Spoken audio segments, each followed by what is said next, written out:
All right. Good afternoon, everyone. Can you hear me all right? All right. Welcome to our 2024 elections crash course. My name is Dr. B. Zhao. I'm a political science professor, and I'm very happy to moderate this panel. And as we all know, election is approaching fast. You probably are getting information and news from a lot of different places. So we thought it's a good time for us to explore the historical context and political parties and ideologies, key elections and events to watch, and strategies for critically evaluating political communication during this election season. After all, being informed about elections is fundamental to the health and stability of any democracy. Well, there is a lot to talk about. The goal for today is to focus on parties, key races, factors driving electoral outcomes, and news media. So we hope to provide a social science perspective that can help us understand elections. And just a reminder, we won't be able to cover everything today, but today is a start of conversation.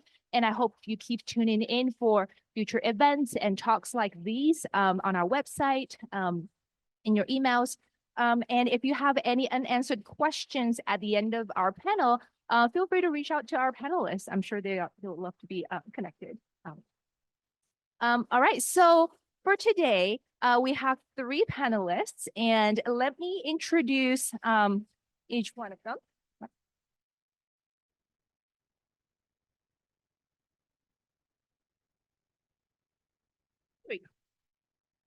All right, first, Dr. Sarah James is an assistant professor of political science at Gonzaga University. She received her PhD in government and social policy at Harvard in 2021.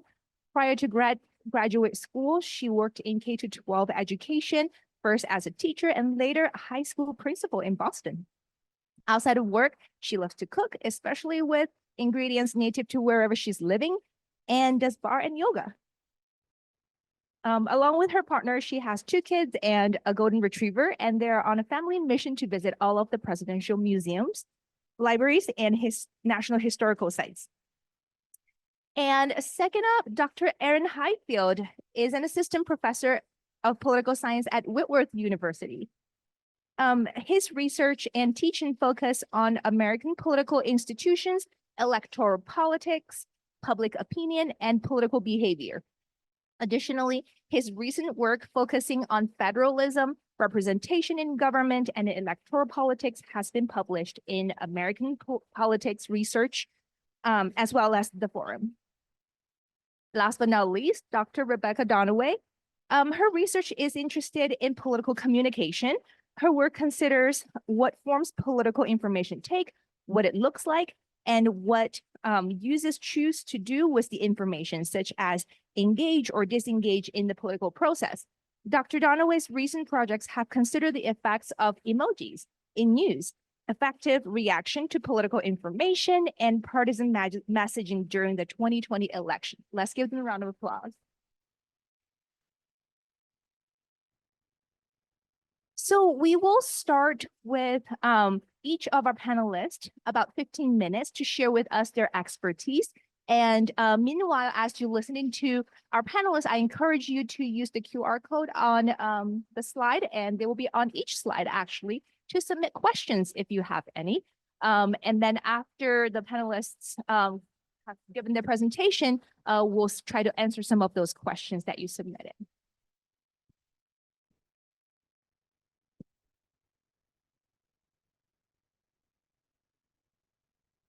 All right, I'm going to get us started today. And if you're in my classes, I already wrote you down, so you don't have to send me a picture. I'm trying to save my inbox. That would be a lot of pictures. Okay, so I'm going to get us started today with some questions that might be seemingly really basic, but I think they're really important to understand, and at least in some detail, in order to put some perspective and kind of guide our thinking and information seeking over the next, I should probably count how many months, like 6-ish months in which we're going to be in full-throated election season. So the first question that I think it's important to understand is, why do we have elections in the first place? And as we often talk about in my classes, there's the story we tell middle schoolers, and then there's like the real story. So the story that we often tell young kiddos is, well, we have a government by the people, of the people, and for the people, so we probably need to have the way for the people to be involved. That's true, but it is a little bit more complicated than that. We have what's called a democratic republic. That is the type of democracy that the United States has, which means that we are not empowered as citizens, as voters, to have input on every single policy decision that gets made by the country, by the state, or by our localities. Instead, the system that our founders set up is one in which we select people that we believe are going to represent our best interests. And then they go and have the privilege of trying to get informed and dealing with all of the policy questions as they come up. And the reason this is important to elections is because elections are our way to give those representatives feedback on how they're doing at representing our interests. If we think people are doing a good job, we can re-elect them, or if we think someone else is going to do a better job. An election is an opportunity to switch out the people that are representing us and put someone else in place. So that's why we have elections. And pretty shortly after we started having elections, we started to get some things forming that started to approximate political parties. And our first president was not happy about this. So George Washington, he served 2 terms as president. He was incredibly popular. And on his way out, people were saying, please don't leave. We're not sure what's going to happen yet. Please stay. And he said, no, it's really important for me to step down to show that people in charge in our democracy can and should step down to let other people take their place, right?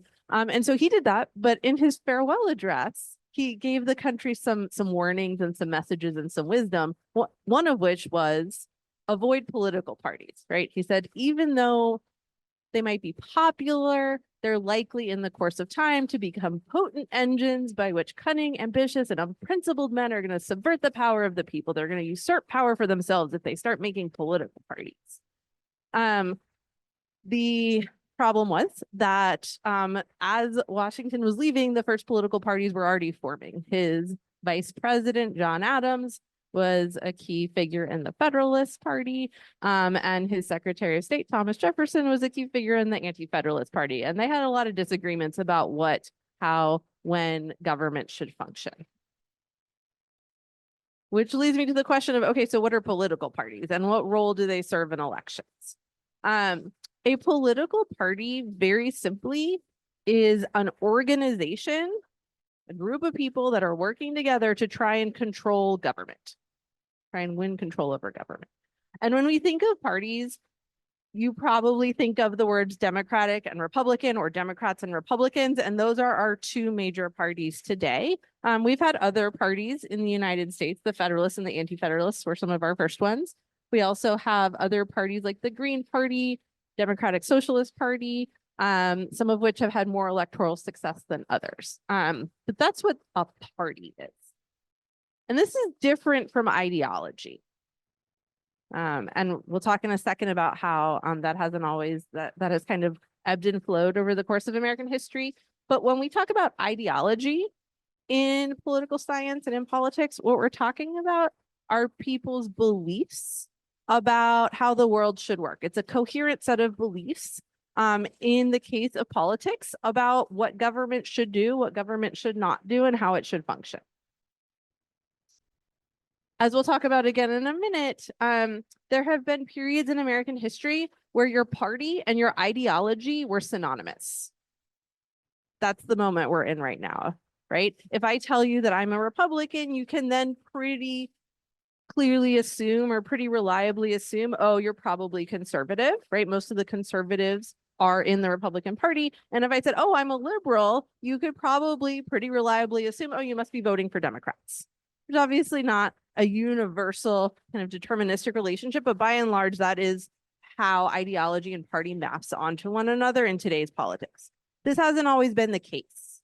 There have been periods in American history where you would have to ask someone, hey, are you conservative? And they would say, yeah. And then you'd have to say, oh, do you vote for Democrats or Republicans? Right. And there was more, a wider range of ideologies within each party. And we're going to talk about in a minute why that's important for trying to understand our elections today. Before we do that, though, I want to further share just some thoughts that political scientists, some research that political scientists have done on the importance of political parties in the electoral process, right? So the first big role that parties play is maybe one that is more obvious to us that we kind of see every day, and that is humans really like to have teams. They like to feel like they belong. We like to have a mascot and a color and a special name, and we like to know who's with us and who's against us. And political parties are a way of doing that in politics, right? If I'm a Republican and you're a Republican, or I'm a Democrat and you're a Democrat, then that is a way for both politicians and the public to kind of start to suss out, who do I want to vote for and who do I want to be with, right? So it both helps facilitate choices, and if people are feeling really connected and inspired by their political party, it can be motivating to help them get out to vote, to kind of help their team win. This is a example from 2020 that the Republican Party sent out, I believe in Kentucky, that was encouraging Republicans to get out and vote for Donald Trump, but then to also vote for people down ballot on the ticket. So to vote for their senators, for a judge, and for their congressperson. The next thing that parties do is actually for the candidates. And this is something that we don't often think about, I think, as voters, unless some of you have run for office. But parties serve really important purposes for structuring how, why, and for how long people decide that it's worth it to them to run for political office, right? Oftentimes when you're running for office, there's only one spot and a lot of people running. And part of what parties do is they offer a long-term structure and a long-term organizational home for people when they don't win elections, right? So they can come back and try again. And so this is the slate of Republican primary candidates back, I don't know, probably like 6 months ago. We haven't had this many people in the Republican primary for a while. But the idea was people were throwing their name in the ring to say, maybe I want to be a Republican nominee. And as they slowly dropped out, they can still potentially maintain connection with the party and try again in future years. So if you ever heard when Nikki Haley was the last person in the race, or Ron DeSantis, oh, they're not really trying to win in 2024. They're just trying to make a name for themselves for 2028. That's the idea, that if they get a place in the party now, they can come back later and have more success and kind of more traction in getting supporters. The next thing that parties do is they structure their own primary processes, and they structure how their supporters select their nominees for contests. So this is a picture from the 2020 Republican National Convention. We will have new conventions in August, and the Democratic one might be in July. But it used to be, before the 1970s, that these were kind of like Pope selection like affairs, where the party elites would go into a back room and you wouldn't really know as a person out in the public who was going to be the presidential nominee for your party. And then they would come out and announce it. And sometimes it'd be a surprise, sometimes it wouldn't be. After the 1970s, for a variety of reasons we're not going to get into right now, both parties switched to a popular primary. So the primary, the convention now, is kind of just a rubber stamping celebration and kind of the kickoff of the final stretch of the election season. But all of that is run by the party, not by the government itself. And then the final thing that parties are trying to do is, once they win elections, they then want to organize themselves to influence government.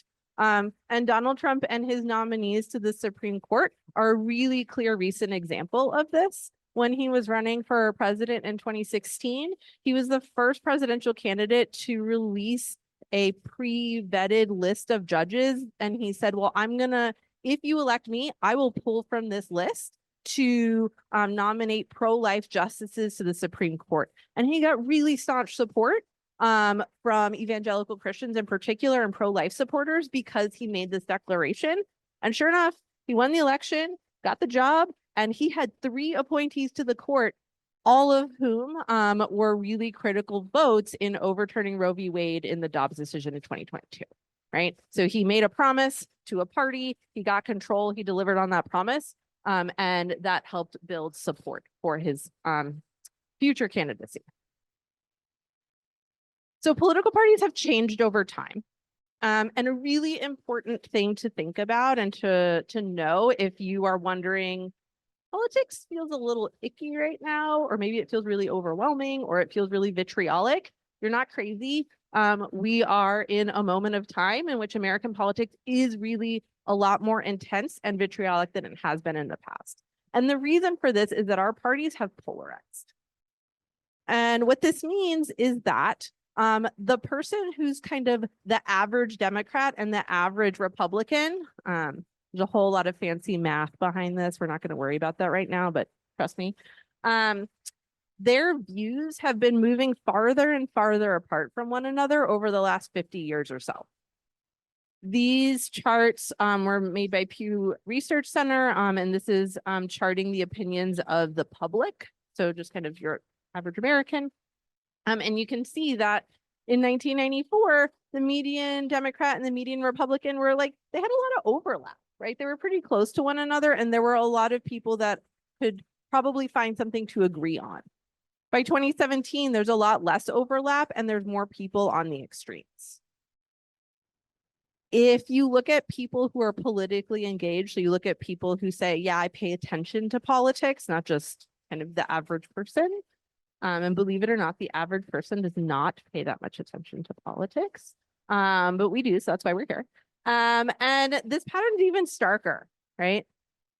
Kind of your median Republican is much farther from your median Democrat. And this again means it's going to be harder to govern once these people from political parties get into office, because they're not going to have as much that they can agree on or compromise. We've had moments of polarization in the past. If you think of the Gilded Age in the 1920s, that was an era of very high polarization. There have been other moments of polarization in the 19th century. But what is particularly pernicious about the polarization patterns that we have right now is that it's not only that people disagree with one another about the policies that we should be implementing, so whether we should be implementing conservative or liberal policies, we have an incredibly high rate of affective polarization right now, which means that people disagree with one another from the two parties. And not only do they disagree with one another, they think the people in the other party are closed-minded, dishonest, immoral, unintelligent, lazy, or all of them, right? And so without this, or with these high levels of distrust and high levels of assumptions of wrongdoing and immorality across aisles, it really challenges candidates and the public's ability to think about accepting election results when they don't get the person that they want, or to trust that someone from another party could possibly make decisions in their best interests. And this, as Dr. Donaway, I'm sure we'll talk about, is part of what fuels some of the really more assertive and kind of viral media that happens around politics right now.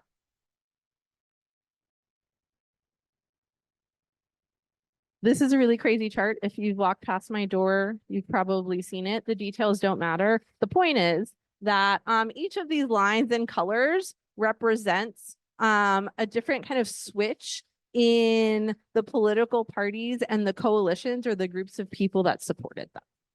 And political scientists talk about party systems, which are periods of time in which the groups of people who support political parties have been relatively stable, and the names and the ideologies of the parties have been relatively stable.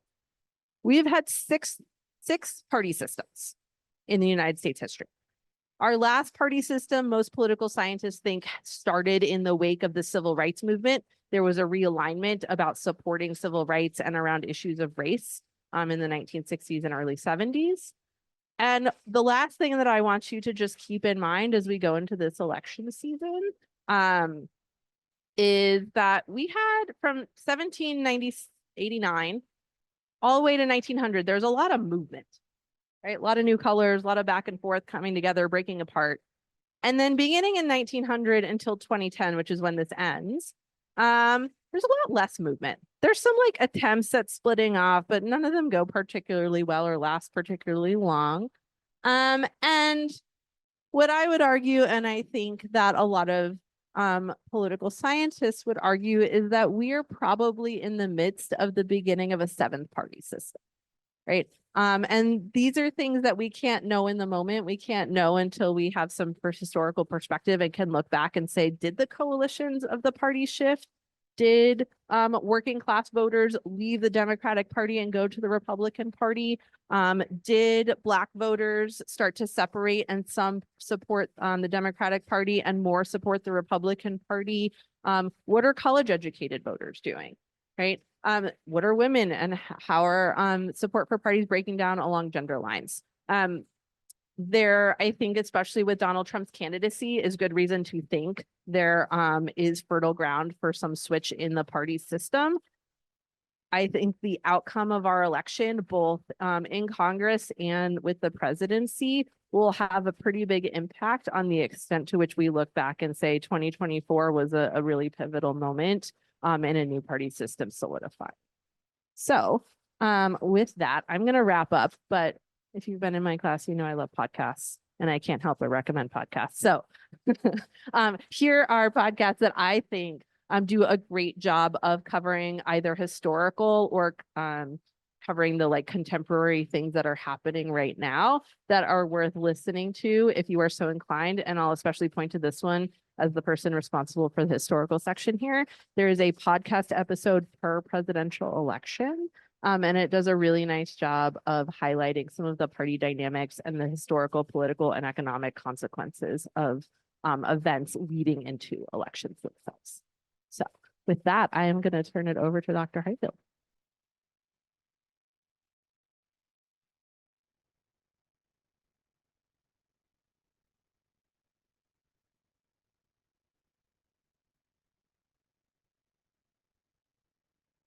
All right. Can everybody hear me? All right, great. So my area of focus is predominantly on congressional elections and electoral politics more generally. And so I've been tasked with exploring, key races that you might want to look out for, kind of where should you look for information about key races. And then kind of a broader discussion about what drives electoral outcomes in congressional elections, but also elections more generally. And then some Washington specific races you might want to look out for, things that you can get involved with on the Washington level as well. All right, so just to give you all a current kind of a view of what the breakdown of Congress looks like, right? So as you can see here, Republicans have a slight majority in the U.S. House. That doesn't translate based off of the structure of the party right now. That doesn't translate into a lot of legislative effectiveness, however, because of the disunity currently in the Republican Party base. However, they do have a slight majority in the House, and we'll talk about in a moment what that means when it comes to kind of thinking about the upcoming election. And vice versa, you see that the Senate has a slight Democratic advantage. Now, you'll notice that there are 3 yellow dots. That refers to the 3 independents who caucus with the Democrats. Now, there will be, or there's an open seat within one of those in Arizona, which is going to be a competitive race, no doubt. But this is the current makeup of Congress. And as you'll see, or one thing to point out from this, when we think about the House specifically, a lot of early estimates highlight that the House may be more competitive for Democrats. Even though Republicans currently control the House, it might be more competitive for Democrats based off of how President Biden did in House races, in House districts rather, in 2020. So there are currently 17 House seats that were won, that are currently held by Republicans, that were won by the president's administration. So that the district was won by Democrats in the presidential election, but it voted for House candidates. So that's an important thing to note. Alternatively, when you think about the Republicans only have 5 seats, or let me rephrase that. There's only 5 Democrats that are housed in seats that were won by Trump in the 2020 election. So on its face value, it looks as though those seats may swing back based off of presidential coattails to the Democrats and Republicans respectively. So from that alone, it looks like the House may favor the Democrats moving into the upcoming election. I do want to highlight thinking about how to look for information for competitive races. So this is based off of the Cook Political Report. And what it does is it determines competitive races based off of a series of factors, right? So for instance, it includes things like the background of the candidate themselves. So if the candidate has elected experience or if they're a political amateur, right? It bases information, it determines competitiveness based off of what does the district makeup look like? So what is the Republican to Democratic breakdown of the district? And it also does it based off the state as well for Senate races, right? And it bases off a number of these kind of factors, also things relating to the historical competitiveness of the district, right? Did the incumbent that's currently in office win marginally last election? So depending, like maybe 60% or less. Did they win their previous election in a safe district, or was it competitive? So it uses all these variables. And there's just two based off of where we're located that I do want to point out, right? So we have the Washington 3rd District. This is the district held by Perez. And this is a Democratic seat that is one of the 5 seats that Trump carried in the 2020 election. So it's a Democrat holding a seat that Republicans won in the presidential contest in that district. So that's a seat that is considered to be one of the top 20 seats to watch in the upcoming congressional election based off of its likelihood to be very competitive. And then also the Oregon 5th District. This district is based, the reason that this is going to be likely competitive is because of redistricting.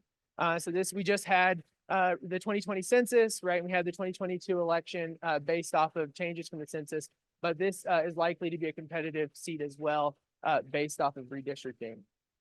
And there's 11 Democratic seats that are considered toss-ups and 11 Republican seats that are considered toss-ups. But again, based off that information I provided earlier, it's early estimates suggest that Democrats might win the House. And then if you look at the Senate as well, our current Maria Cantwell, that seat is not considered competitive, of course, and I'll talk about that in a moment. But as you can see, right, the Arizona open incumbent held seat, so that's a seat that normally caucuses with Democrats, so Democrats get an advantage in the Senate based off of those independents caucusing. And then you'll see over here, right, we have West Virginia, which is formerly Joe Manchin's seat, right? Joe Manchin is retiring. So that is a Democratic incumbent that is in a solidly Republican-held state of West Virginia. So that's going to be an interesting race to watch as well, but it doesn't seem as though Democrats will have much of a chance in that race. And then again, you can see that most of the competitive races in the Senate are actually held by Democrats. So it's likely that Democrats may lose several seats in the Senate, potentially based off of early estimates of competitiveness. And most Republicans that are running are safe Republicans. So that makes me shift a little bit to what traditionally impacts electoral outcomes. And there's a number of things that can potentially impact electoral outcomes. I'm going to focus on 3 of them. Of course, there's other things like voter turnout, which is one of the strongest determinants of, if you can actually get your own co-partisans to turn out to vote, you don't need to win in independence. You simply need to get your own co-partisans to turn out to vote. But I want to focus on 3 things. So first, as we've already heard, partisanship plays an important role in electoral outcomes. One thing I want to highlight here is that how well a member of Congress does in a congressional election, the strongest predictor of how well they're going to do in an election is how well they did in the previous election, right? And this is because of what we know about down ballot voting, right? So one of the reasons why partisanship plays such an important role is because people don't split their ticket anymore. When you think about a ballot, right? So if you think about a ballot, you think, okay, you have the presidential race and then you have down ballot races. So down the ballot, there's other races, there's House races, Senate races, gubernatorial races, etc. And traditionally in the post-war era, so post-World War II, we saw a lot of people would vote for a Democrat for president and then a Republican for their House seat, right? And this isn't what happens anymore. The simple reality is, if you look at political scientists have looked at this, and anywhere from, based off of estimates, from 91% all the way up to 97% of voters vote straight down the ballot the same party. One of the reasons I highlight that this is the strongest predictor of how well someone's going to do, right, is because people don't vote for the opposite party down the ballot. It just doesn't happen. And so the simple reality is that's going to be an incredibly strong predictor of how well someone's going to do. The next thing I wanted to highlight is money in congressional elections. So just to give you a quick little bit of background, my advisor always in graduate school, I always used to say that money is a necessary but not sufficient means to reelection. What that means is that if you don't have it, you won't win. But if you do have it, you're probably going to win. That it doesn't mean you're going to definitely win. You have to do other things with it. You can't just raise a lot of money then sit at your house. You have to actually go out and use that money to recruit, etc. But one thing to note is that right now, over 90 to 91% of candidates who raise the most money win their election. So it's increasingly important to raise as much money as you possibly can. And so we've seen every single election, we've seen historic increases in the last midterm, the last presidential election, historic increases in the amount of money raised by candidates. And right now, we've seen presidential candidates in this election have raised, since the election started, over $370 million. They've spent about two-thirds of that so far. And then House candidates have raised about $1.3 billion. Excuse me, congressional candidates, that includes House and Senate candidates, have raised over $1.3 billion. And they've spent 700 to 800 million of it so far. Money is going to play an incredibly important role. And that only includes expenditures and money raised by their campaigns. That doesn't include outside sources like the parties themselves. That also doesn't include lobbyists and independent resources coming into elections. The other thing I would note that's really important about this is that most of the money comes from outside of the congressional district that the person represents. So right now, it's about over two-thirds, almost around 70%, a little above 70% right now, of the money raised in a congressional election comes from outside of a person's district. So we're in the Washington 5th district right now. So that would mean that about 66 to 70% of the money raised in the election for the 5th district probably will come from other districts. And that's often coming from districts that are predominantly on average more unequal from an income inequality standpoint. They're on average the most wealthy districts in the country. So that's something to also consider, is that money is going to play an incredibly important role in this election. And then finally, of course, we have voter perceptions, right? And we have things that voters are currently saying that they care about. At the end of the day, partisanship is going to determine like who you voted for in the past is likely who you're going to turn out to vote for now. But people's perceptions of the economy is also is the other strongest issue indicator of how someone's going to do, how a president specifically is going to do in an election, is the state of the economy, but not necessarily the actual state of the economy. It doesn't really matter how well the economy is actually doing. It only matters how well people perceive the economy to be doing. So that's an important distinction. It's not necessarily that the economy is doing well or not. It's what people think the economy is doing. So these are the kind of issues that I would just want you to, when you go out and are preparing to vote yourself, just think about those things as you begin to prepare for voting. And then also I just want to highlight a couple things just about Washington specifically that you should be aware of and think about as you begin to search and explore candidates. So Washington employs, we haven't had our congressional primaries yet, but Washington employs a top two primary system. Which means that all candidates, Republicans and Democrats and independents, all run together on the same ballot, right? And in the same primary, right? And then the top two vote getters get to move on to the general election. And so just to keep that in mind, right? The primary is on August 6th. So keep that in mind as you think about who you want to vote for, assuming you're a resident of Washington State. So I just want to highlight that. And one thing that's kind of interesting about that, though, when we think about top two primaries, a lot of really interesting political science research has shown that there's some positive effects to this. In theory, it's trying to reduce the role of partisanship. That is mixed effect in Washington because you can still see how they lean. And then also we get the voter pamphlets that tell partisan identity, et cetera, on the pamphlets. So there's minimal effect of how much that actually reduces partisanship in Washington. But also one thing that's interesting, a really cool study done in the last 10 years explores in political science research explores what role does partisan, or excuse me, what when the with top two primaries, what effect does it have on actually reducing competition? So what it shows is that Republicans and the Democrats, the parties themselves, they recruit less candidates because they have to be as strategic as possible to make sure they get candidates to the general election. So they have to be really strategic, and it actually decreases competition. Just an interesting thing to think about as we move forward. And then the general election is on November 5th, so just make sure you keep that in mind as well. But I'm sure everybody will get that ping on their iPhone as the election rolls around. And then just some things to watch, as we think about Washington specifically, some elections to be aware of, right? Of course, we have Maria Cantwell is running for re-election right now, our current sitting senator. It's not expected to be a competitive election at all. She, just to give you some context, in 2018, she won with, in the general election, she won with 58% of the vote and about 55% of the vote in the primaries.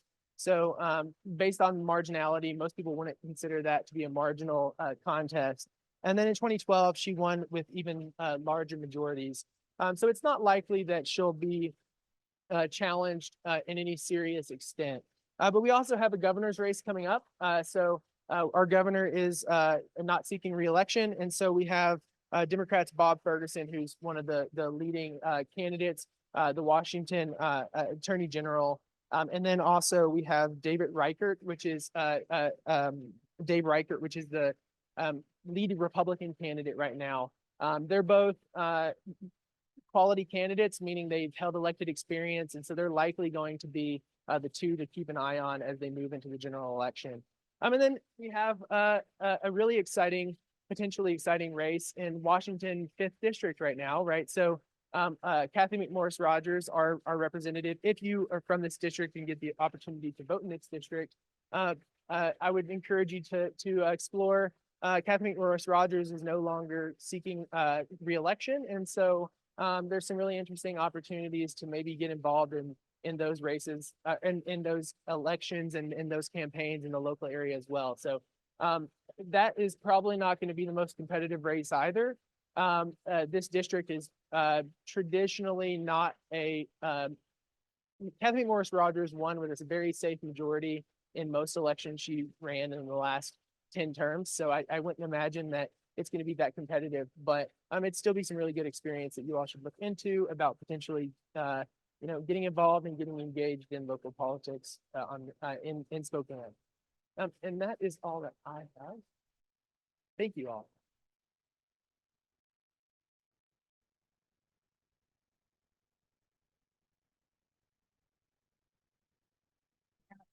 Okay, got it. Can you hear me? Lovely. I think I have to switch hands. Oh, wait, no.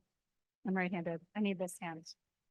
How do you feel about all that information? That was 42 minutes of information about politics. And you must certainly be saturated with so much more information on a regular basis. Is that your experience? Yeah. How many of you are voting for the first time in November? Will you raise your hand? Are you, yeah. Are you excited or not? I got one thumbs up and a few shrugs, a moderately excited group. Part of the reason that you might not feel the excitement that some of us shared for you when we clapped is that this can feel really overwhelming, okay? Understanding the context of political parties and elections is a lot, and understanding all of these different races and who is supporting who and who dropped out and who's now running with this person. It's filled with strategery and drama. And then we have access to just about everyone we know's opinion on it 24/7. which means settling down and figuring out, what do I actually think about this race or this person or this candidate, is more difficult than we expect. And so that's my job here to wrap us up. Okay. My job is to try to prepare you as best I can in 15 minutes, probably now 14, 15, no one's counting, to make sense of the information environment that you will find yourself taken over by in the next 6 months. Sound good? Okay. So the expectations that we have of news media, we're going to primarily start there with news media, are that they gather all the information that would come out of parties and candidates and particular races. And they would sort through it for us, and they would vet it when necessary, and then they would give it to us. And it would be so simple. And we would just make our decisions. Yeah. It's more complicated, right? Because of parties and some other things. So I want to spend the first few minutes of our time here together talking about some realities of what news coverage looked like over the last 2 elections, so we might brace ourselves for what we could expect this election, and then think about some really concrete ways to navigate that sort of maelstrom of information and make sense of it so that you feel equipped and confident and empowered, if you will. Kieran and I just had a conversation about this word earlier today, to make a choice in November. And so then maybe you won't feel so much like this, but more so. Okay. Down arrow. This is the down. This is the down. All right, so the next 2 slides, I'm going to show you our quantitative content analysis. Basically means we scraped a whole bunch of data off of Facebook and counted up what was in the news coverage. That's a fancy summation of a method section that I'm glad to share with you. Okay. And so basically what we looked at are, what are the topics of the coverage in the 2016 and 2020 elections that were posted on Facebook to a variety of news outlets. So it's Wall Street Journal, New York Times, Breitbart, Daily Kos, Fox, and MSNBC. So 6 media outlets. We got a traditional newspaper in there, we got a cable news outlet, and we got an online first. And so what we see across each year, and I'm going to try not to walk in the light here, is that the perennial issues of the moments, immigration, economy, environment, national security, healthcare, make up a teeny tiny percent of the total coverage. In 2016, immigration accounted for 4% of the total political coverage. This data set was from when the vice presidential candidates were announced in probably June or July through when the race was. Economy accounts for about 3% of the total coverage. Again, this is back to the perceptions of the economy, not actual economy coverage, right? Environment, national security, only 5%. So you might ask yourself, what then are we talking about? Do you have any guesses? Anybody want to guess what we're talking about if we're not talking about issues? We are talking about candidates. So good. All right. We're talking about candidates a lot.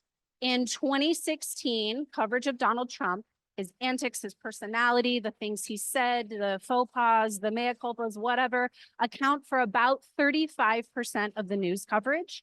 In 2020, that was a little bit more, 39%.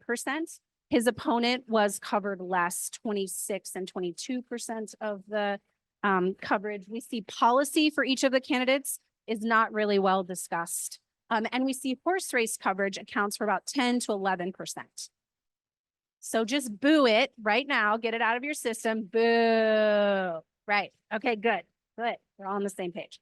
So we have this media environment where we say we want to know about all these things. We want to know about the economy. We want to understand what this person thinks about national security, but we're getting a whole lot of personality content instead. And so we have agency over that. We'll get to that in just a second, how we give the news media our feedback on what we would like them to tell us. But before we do that, I want to point out horse race coverage. Dr. Heightfield did a lovely job sharing polling data with you, and that is an approved source of polling data. Find a trusted political scientist to tell you who's winning and who's losing, and ask them and only them. Okay. But what you don't want to do is pay a lot of attention to news media that are covering the race as it is a game or a competition. So Dr. James told us about this idea of parties and we want to be on a team. And what do teams do? They compete, and teams have, games have, competitions have winners and they have losers, and we want to make fun of the losers and we want to be associated with the winners. And this is very engaging information for us, but it's not good for us. So this is one of those moments where we read a story and we go, oh, this feels fun. And then we have to stop it. We have to close it out. We have to minimize that story and select something else. And it's more so than just treating it like a game. It has really negative impacts on the electorate. Particularly can increase distrust in politicians and news outlets. It is particularly harmful to female candidates who rely more on policy coverage to kind of get their chops. It can create a very uninformed electorate who only knows the idea of these people don't like that candidate, those people like this candidate, but don't really understand what either of the candidates actually stand for. They just know this group is winning or that group is losing. And you can see how this is really entertaining. Have you ever seen a horse race? One pulls ahead. Yeah, it's super fun, right? We can't treat our political coverage that way, but unfortunately about 10% of the time, and that's only on Facebook. It's a bit higher in newspaper coverage, and on cable news, it's much worse, friends. So, so we really need to be conscientious about that.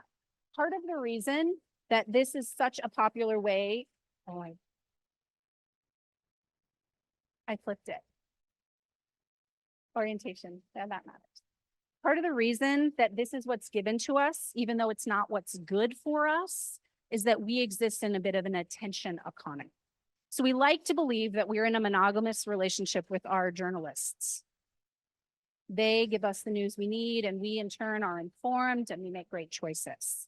But really we're in a kind of three-way relationship with, it's scandalous, I know, with journalists, advertisers, and us.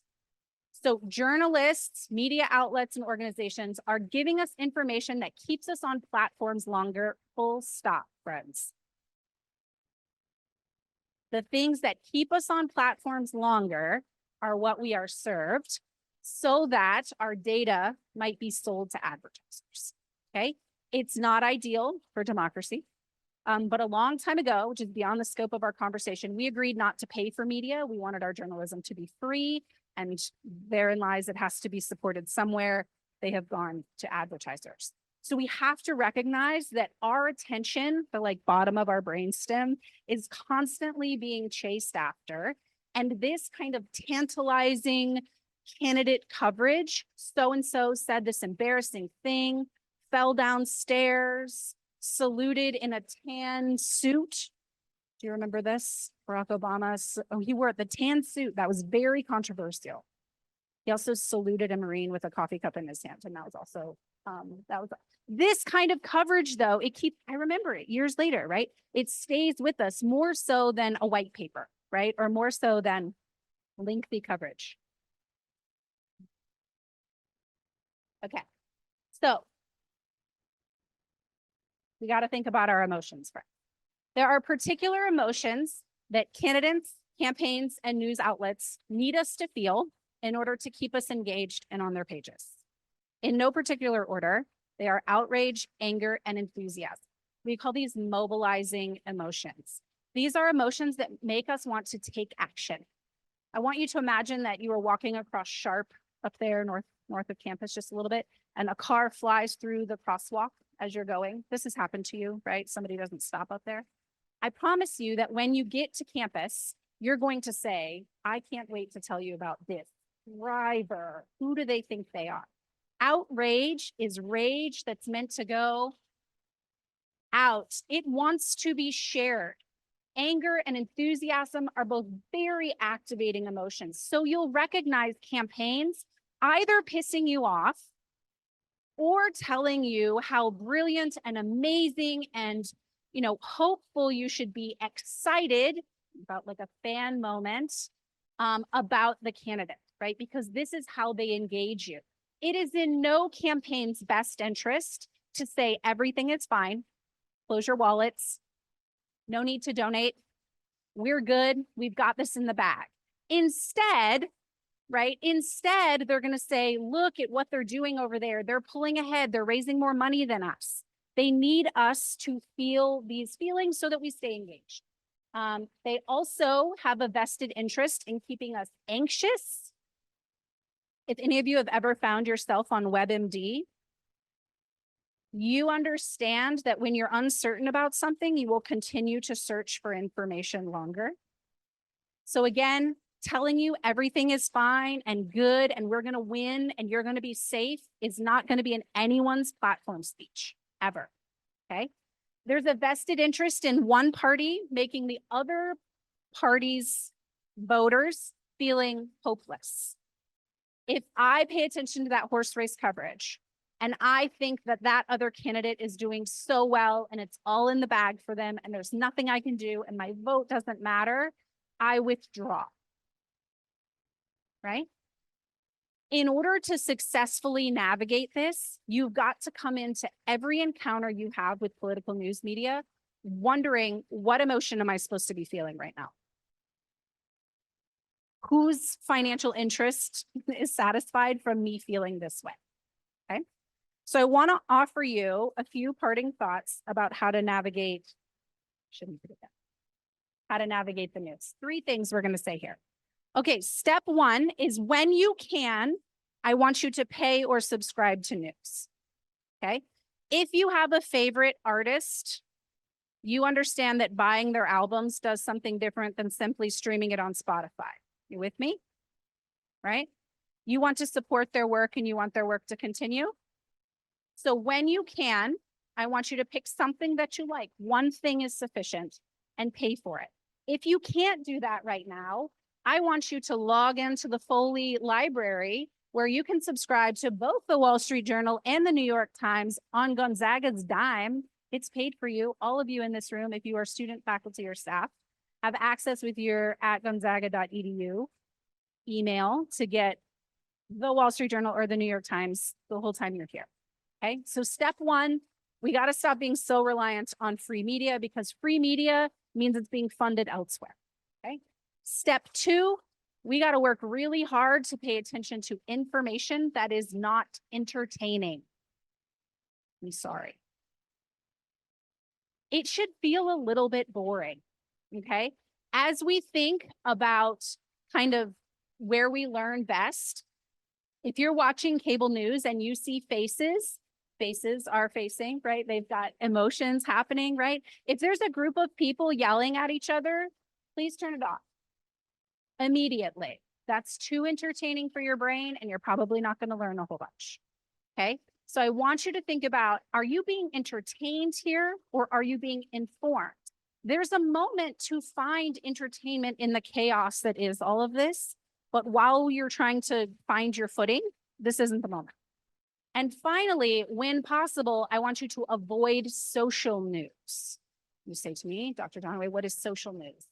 Social news is any kind of news where there's a recommendation system that shows you a quantifiable number of likes, comments, shares, that shows you who has read this in your circle. I'm going to tell you why we want to avoid this. I want you to close your eyes for a moment. Deep breaths. Here we go. You need to learn an important thing that's going to be helpful for your major or your career. So you pick a professor and you sign up for their class and it fits exactly in your schedule and you are excited to learn from them. Okay, you find yourself in that place. You're ready to go. You're going to take the hard class. Okay, open your eyes and look at me. Okay.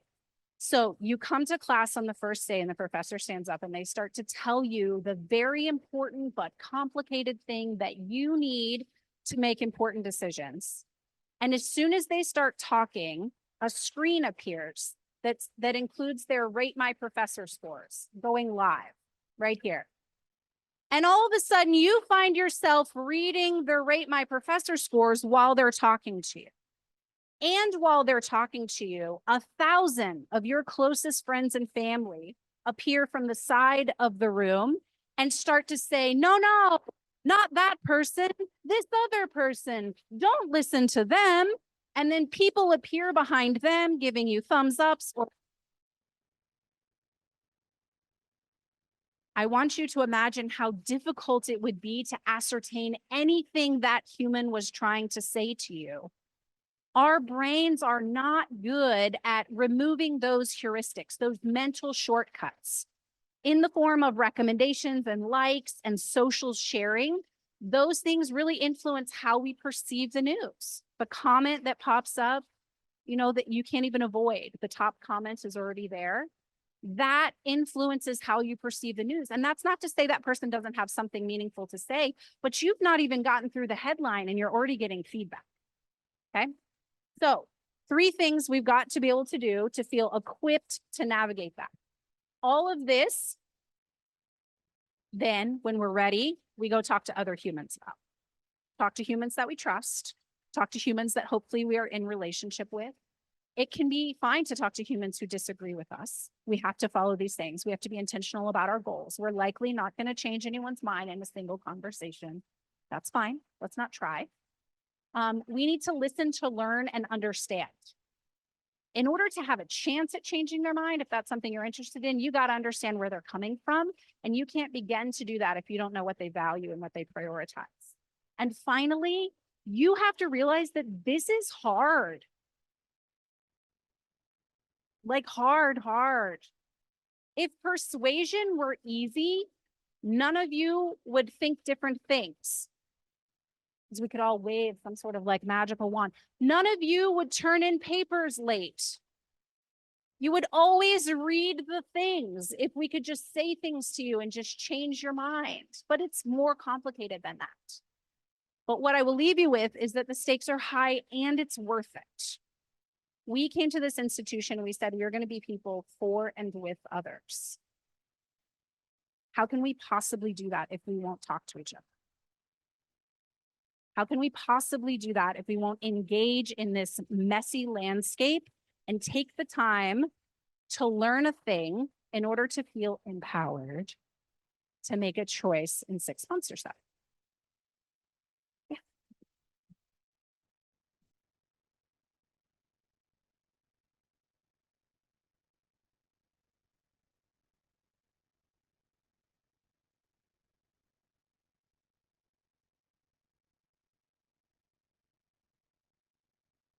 All right. Phil, I'm going to be anticlimax and ask you to do one thing that Dr. Donaway told you not to do, is to pull out your phone if you would like right now. Not to get onto Instagram, but here is a QR code that you can scan and engage, right? Ask your questions. But as you're formulating your questions, we already have some coming in. So for no particular reason, maybe we will start with a reverse order and start with Dr. Donaway first. If you would, you mentioned that our political information shouldn't be entertaining if possible. What are we to make of the Daily Show or John Oliver's programming? Well, this is an excellent question. I'm so glad you posed it. We think of political entertainment, like satire, for example, as either an appetizer or dessert. So for low information voters, political entertainment or political humor can bring people in and make things accessible in ways that feel like easy entry. For people who consume a lot of political information, it can feel like dessert. That's their debrief at the end of the night. So on that hand, it can be beneficial. What we should realize is that Jon Stewart and John Oliver and any other Johns that are doing this are talking to people who already agree with them. And so we should not try to model their delivery when we're talking to people who disagree with us. They make their living making jokes about political others, which is funny sometimes, and also contributes to a sense of othering, right? The farther we see the other side away from us, the more they are the butt of our jokes, the more difficult it is for us to reason and to sit down and recognize their humanity and learn from them. So I would say carefully, right? It's like anything else. You just want to be conscientious that when you are consuming it, I mean, I hate to like just made a food analogy, to make another food analogy. There are foods that we eat that we know are not great for us, and we make choices about how to consume it, right? In a healthy, body positive way. And so we should perhaps do the same thing with our political news diet. Recognize what the ingredients are, really having fun with this now, and act accordingly.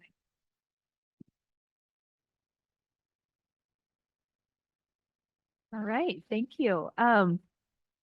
This question is probably for Dr. Highfield. You mentioned a couple of important local races. How important do you think Trump and Biden will be impacting other state and local races across the country? All right. That's a great question.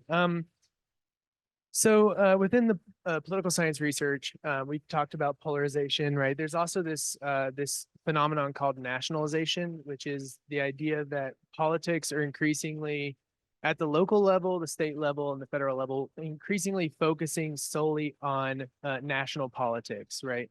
So I think when I think about this, my favorite example is I did graduate work in Georgia, and I remember that there was a county commissioner race in rural middle Georgia, in Athens, Georgia. There was a county commissioner race where and I don't know if you, I'll ask this question in a second, but in the county commissioner race, after there was a big town hall, the entire discussion was whether or not the county commissioners or the candidates would endorse Trump's border wall. And I don't know if you know much about Georgia, but it's actually not that close to the Trump, like to the border, believe it or not. And even if it was, it's in the middle of Georgia and it's a local race. So they have actually no impact. Nothing about what they do or what they would ever do has any impact whatsoever on Trump's border wall. However, the narrative of the election was, while there are local issues, they're all being framed through this national lens of, do you support or oppose the president's agenda, right? And so I would say that at the local level and the state level, a lot of electoral outcomes are going to be focused on, whether or not the president or former President Trump endorsed those candidates, or we saw that have a negative impact in the last election, actually. But in general, I would say that the former president and President Biden are going to have a really important impact on local and state politics because of how nationalized we are. So because of everything, even if there are local issues, they're being focused, they're being evaluated through a national lens. So everything's going to be focused on presidential politics, likely at the end of the day. Yeah, thank you. And here's a question for Dr. James. Can you talk more about the past party switches and why scholars think we might be going through a party change this year? Sure. And I'll say too that these things happen slowly, and we can often only recognize them looking behind us, right? So when we look historically, oh yeah, obviously the civil rights movement was the beginning of a new party system. That was like a decade and a half or 20 decades of effort, right? That led to that change. But I think some of the conditions that political scientists think are likely to lead or to catalyze a party change are major racial divisions, right? So racial divisions kind of coming to a head, not unfamiliar to our current time. Major economic challenges, economic disruptions. I think some of the thought behind this is that we are seeing kind of the climax of some of the challenges and reorganization of labor in the wake of globalization right now. And that is in part kind of the shifting away from manufacturing towards service and knowledge industries in the United States, and also shifts away from fossil fuels. All of these movements in our economy are really unsettling for a lot of communities whose sole economic lifeline were grounded in these industries. And we don't yet have great answers on what's next for a lot of communities. And that breeds a lot of resentment and antagonism and frustration with people who are in charge. And that's a great opportunity to start to say, let's do something radically different, right? And then I think, moments of polarization, we've got that in spades. And then I also think that we have an interesting situation at the very moment where we had a party outsider, Donald Trump, come into a political party. And he's not especially ideologically consistent. He has a style that is very populist, right? So he kind of thinks about what is going to be popular with his supporters, and that's what he tends to talk about. And that's thrown the party for a loop, the Republican Party for a loop, which prior to Donald Trump was very consistently ideologically conservative. And so there's lots of things that can change things in politics. And I think the emergence of someone who's really built a brand around personality and other politicians in the party's inability to replicate that is also, I think, kind of throwing the party into a little bit space of confusion and uncertainty about what's next. All right, I saw this question that is really relevant to first-time college voters, so I'm just gonna pick this one. Which state is my vote counted in if I currently am housed on campus, but my permanent address is in another state? Let's start because I have the mic. Logistically, it depends on where you're registered. So you can register in either location. You can register in both locations. Oh, sorry. Okay. I was like, wow, that's new to me. Not both. Do not register in both locations. That would be a felony. That would be bad. Do not do that. You may pick one location to register in, and you can use your dorm address in Spokane or your home address at home. You should, if wherever you are registering, if you're going to register someplace that you're not going to be on election day, you should also look into absentee ballots so that you can get something mailed to you. And then the other thing, and I'll let maybe the others speak to this in more detail, but you should think strategically about where you feel like your vote is going to count the most. And not that your vote is worth more than anyone else's vote, except that there are certain districts that have close races and there are districts that don't have close races. So let's say, for example, I'm going to try and come up with it. Do you have an example at the top of your head? Yeah. Like if you live in Spokane, but then if you live in, okay. So the third district. Okay. So if your home is in a close district, maybe you want to stay registered there, right? Because the chances that your vote are going to swing and kind of have an impact on the outcome are higher.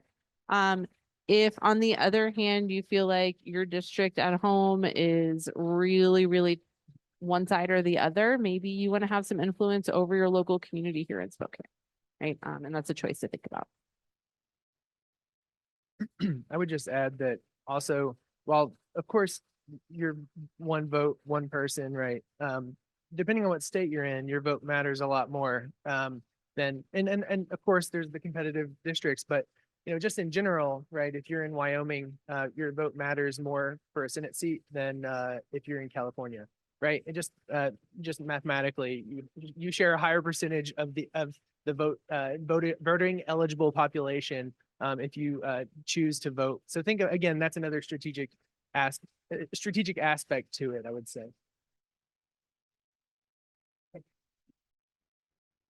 There's actually a highly related question to what you just talked about, but from a different angle.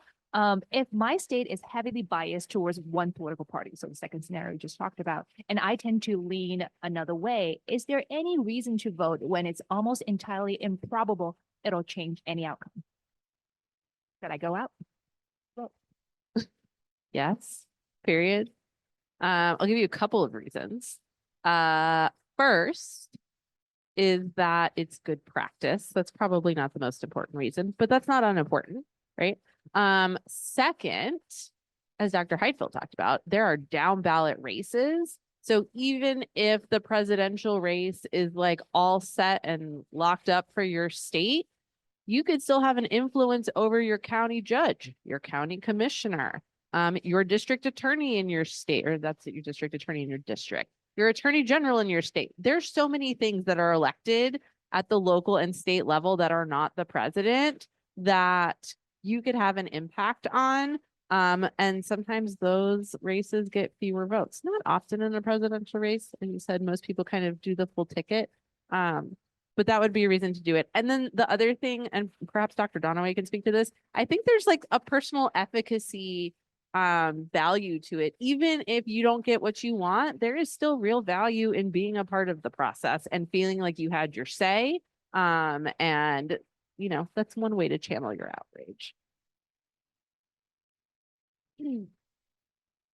I had a conversation in one of my classes the other day. I asked the students if they were excited to vote, and their responses were a lot like yours. They were like kind of meh, Amy.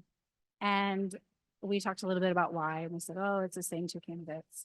And I said, do you know how terrified people are of your voting bloc? Friends that are under the age of 26, let's say, do you know how terrified people are of your voting bloc? Because after the 2022 midterms, there were serious discussions amongst some about raising the voting age to 21 because you scare them. And you should, because there are a lot of you and you care so beautifully about so many things that are happening around us.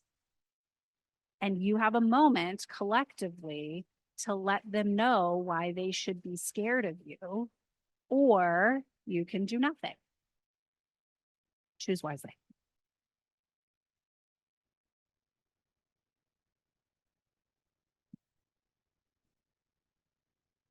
Here's a question I think you can all tackle. There has been a lot of discussion on how Donald Trump has changed the Republican Party. Do you think there's a possible post-Trump Republican Party, or has his presence permanently changed the party as we know? Okay. So not in the prediction business, but I think that I will say this. I think Trump was both a symptom of a lot of those forces that I was talking about before: globalization, changing racial, gender, social norms, changes in the media environment. He certainly took advantage of that in a really remarkable way. And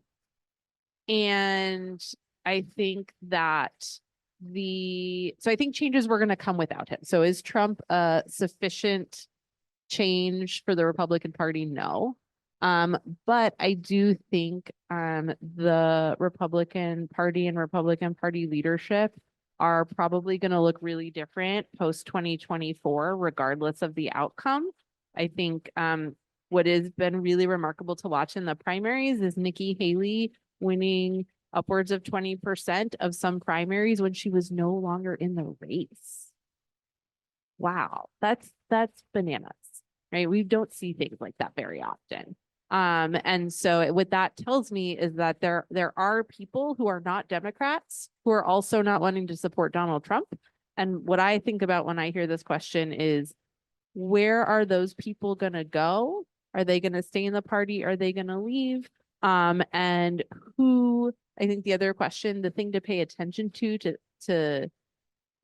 get a sense of where this might go is who, if anyone, can follow up Trump's populist style in a way that is as effective and engaging for his base. And I think, as we saw with Ron DeSantis and many others, that's been a really hard act to follow, right? So I don't know where it's going, but I think those are some things to keep an eye on. Dr. Heightfield, do you have anything to add on that one? Okay. Yeah. So I won't say what will happen to the Republican Party because that's beyond the scope of my expertise. But I will tell you that the news media is asking themselves hard questions. There's a process called meta-journalistic discourse. It's very clear, doesn't it? It's like journalists talking about journalism. When they get it wrong after a scandal or a unprecedented presidential election, they kind of look back at our coverage and say, like, what did we do here? And I think the feeling from 2016 was that journalists, and I'm making some sort of big generalizations here, so just run with me for a second, but They thought that if they just delivered information without context to people, that people would then make choices that supported the information. So like Access Hollywood tapes were released, and without context, it was like, this person admitted to sexual assault on camera. We will make this available for you. Do with it as you will. And I think what they're grappling with right now is how much context, whether it's historical perspective, to say, this is unusual for a candidate to call a group of people this name or whatever. That second piece they are grappling with right now. Is it their job to contextualize that? How does that play into, Trump saying that all the news is fake and not real anyway? So if they do contextualize it, does that just like reaffirm his narrative? Right. So I think news after Trump, TBD, but is going through some real kind of choices about how they want to present information. Because it used to be just like, we will gather the facts and you will make the choices. And I think they're realizing like, maybe we should have done more to say that this is not normal or this is unusual, but also would that matter?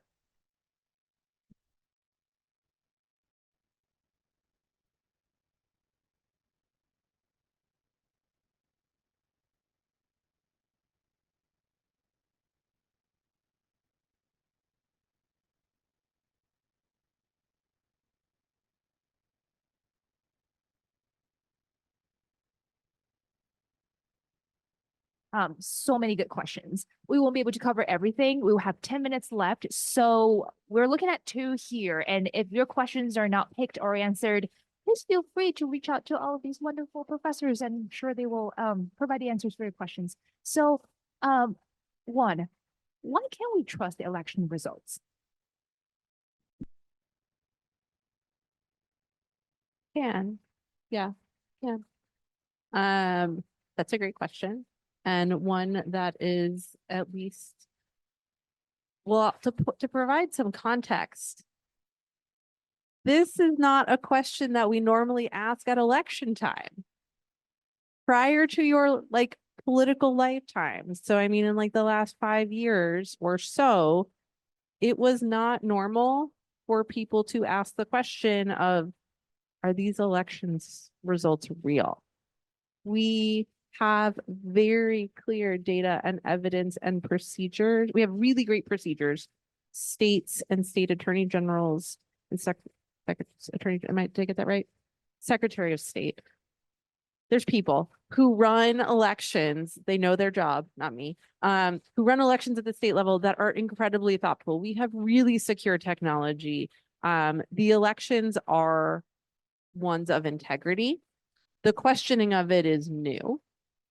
I will also say that one of the important kind of precedents that was really remarkable early on in this experiment we're calling American democracy was what was called the Revolution of 1800. And we call it that because it was not an actual revolution with a war, but it was the first time that someone of one political party lost to the person of a different political party. And there was this tension. There was this moment of like, is John Adams going to step down? He really dislikes Thomas Jefferson and his policies. Like, what's going to happen? We've never seen this before. A king never stepped down and let someone else take over because the people told him to.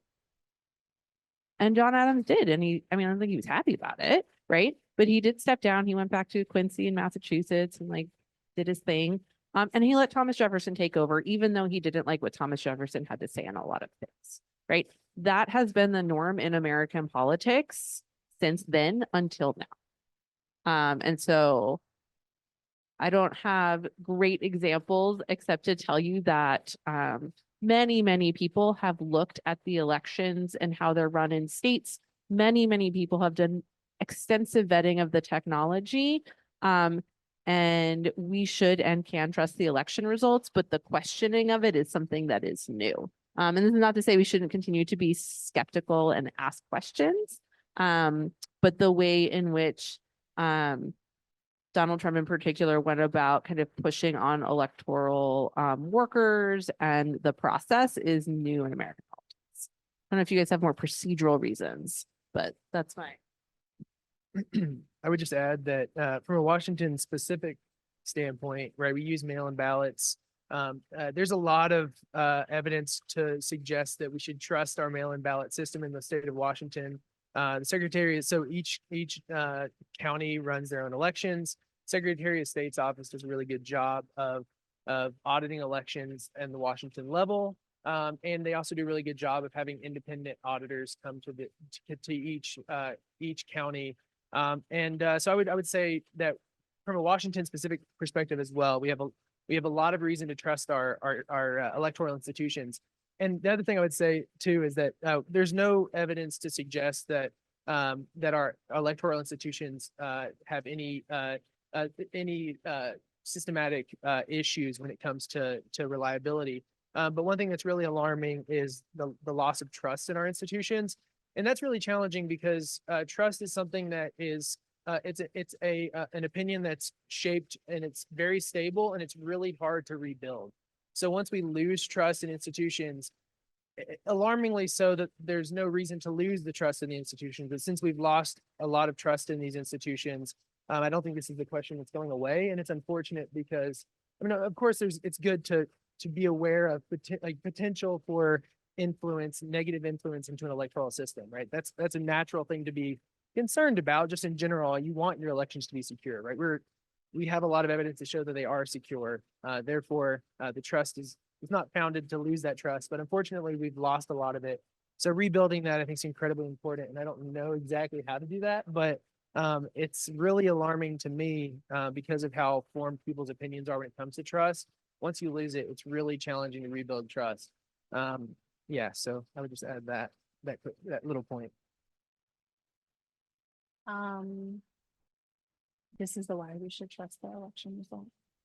There's this fabulous equation that I'd be glad to share with you. That's about conspiracy theories, and it maps out how many people would have to be involved in order to execute. I mean, drill down, right? Like, let's entertain it for a second. How many people would have to be involved in such a wide scale manipulation of humans at the county, city, state, and federal level? I mean, thousands of people would have to be involved to pull off such a thing. And what are the chances by which not a single one of them wants a book deal by now? There's actually an equation to support this, and it's based on previous things that people like the Pentagon Papers being released. So things that were true after the fact, and they map out how long can the secret be held. And the one with the election, I think, is like, it would last like 44 days or something like that. And we are well past 44 days. And so those are either ironclad NDAs, friend, that thousands of people have signed and agreed to, or we can trust our institutions and someone benefits from us questioning about whether we can trust them, right? When we're thinking back about what emotions we're feeling and who benefits from that, this is that united we stand, divided we fall, friend thing. If we don't trust our institutions, then it disenfranchises people to vote. Who benefits if you don't think you can trust the elections and you don't vote? Any groups come to mind?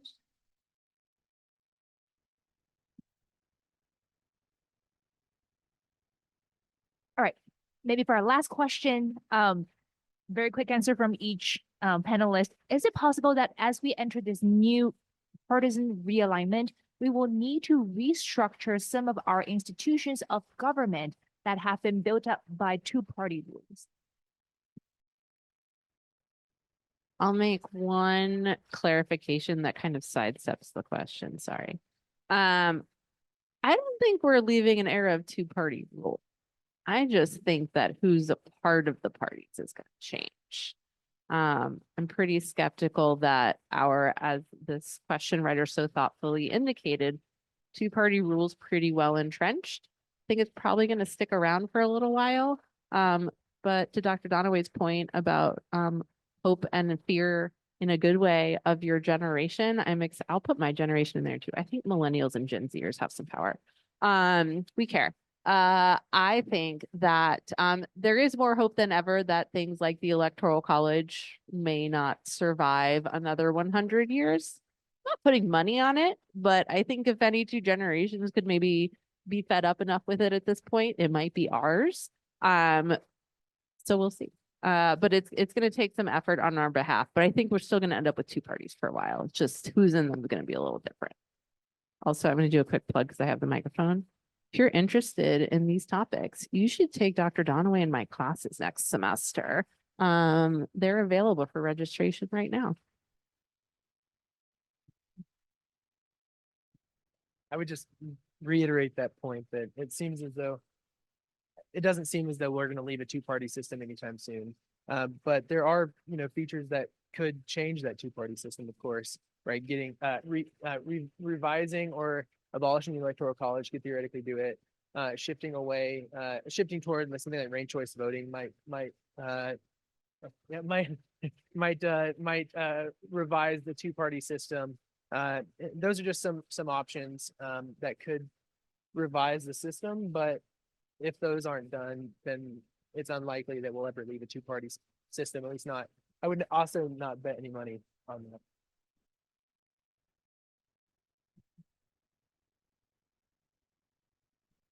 All right. Thank you all for coming, and let's keep this conversation going.